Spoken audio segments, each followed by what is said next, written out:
when you're working with authors who may not know about marketing, or if there's authors listening who could learn from that experience that you had, and so they don't repeat maybe the delays or the struggles that other authors have had in getting their Mm. book from this beautiful thing that they have over here to this beautiful product that can then get published and out in the world. Mm. Well, I think you just said a word there, which was product. And I said before that if you're working with a publisher, it's a business, right? So the Mm-hmm. moment that you put your book into the world, if you want it to find an audience, you need to think about the exchange with the audience.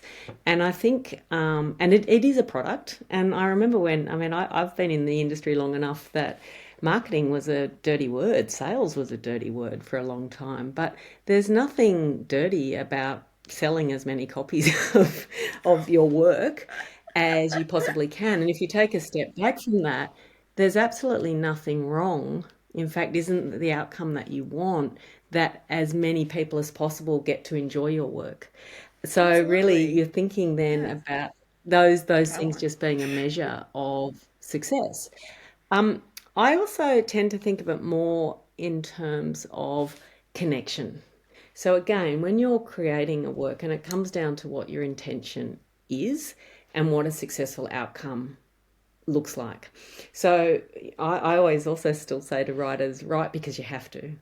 Um, and so to manufacture all the pieces from the very beginning, I think is can be really tricky. I think you can be mindful of certain genres operating quite well, the zeitgeist and everything else. But to be honest, if you really try and write to that, I think it's quite problematic because you can just miss the moment so quickly. I think it's really important Mm-hmm. to be very true to yourself. But I think it's it's one thing to write the work, and it's bloody hard. And I take my hat off to everybody who can do it. It's an extraordinary achievement to do it.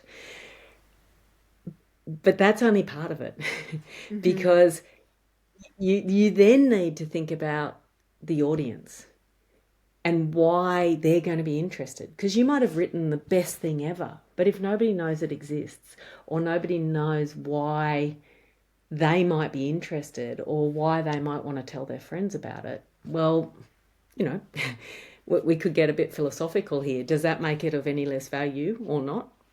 It depends what you want to achieve, from it. So I think you might not, but you don't need to be the world's best marketer, but you do need to know who you've written it for and how they might find out about it. So thinking about it in those terms rather than suddenly thinking I have to be a celebrity author. Because really, we know then in terms of connection and the ways that you might be able to connect with your audience, what they're going to buy into is authenticity. Mm. They're going to buy into the idea of why you've done it. So again, you can be yourself. Which is And good news. but having said all that, the pressure has become a lot greater, and also the opportunity has become a lot greater in the last, what, 10, 15 years or so, since social media, since digital, because there is an expectation of having a level of engagement with audience. But I think that is also partly that people want to connect with an author beyond the page.